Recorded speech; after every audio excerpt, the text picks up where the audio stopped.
প্রার্থীদের আপত্তির মুখে মেশিনের বদলে হাতে গোনা হচ্ছে, তাই ফলাফল ঘোষণায় দেরি, জানালেন জাকসু নির্বাচন কমিশনার।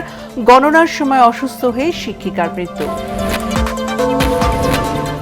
অনিয়মের অভিযোগে নির্বাচন বর্জন ছাত্রদল সহ 4 প্যানেল ও 5 স্বতন্ত্র প্রার্থীর পুনর্নির্বাচনের দাবি। পরাজয় জেনে ভোট বর্জন ছাত্র শিবির।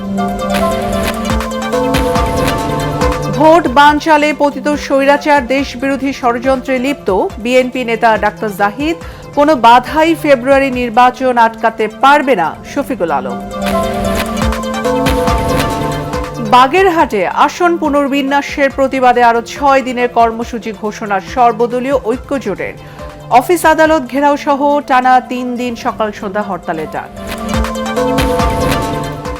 এবং স্বল্প আয়ে মানুষের নাগালের বাইরে নিত্যপণ্য, সপ্তাহের ব্যবধানে দাম বেড়েছে সবজি, ডাল, মাছ ও মুরগির।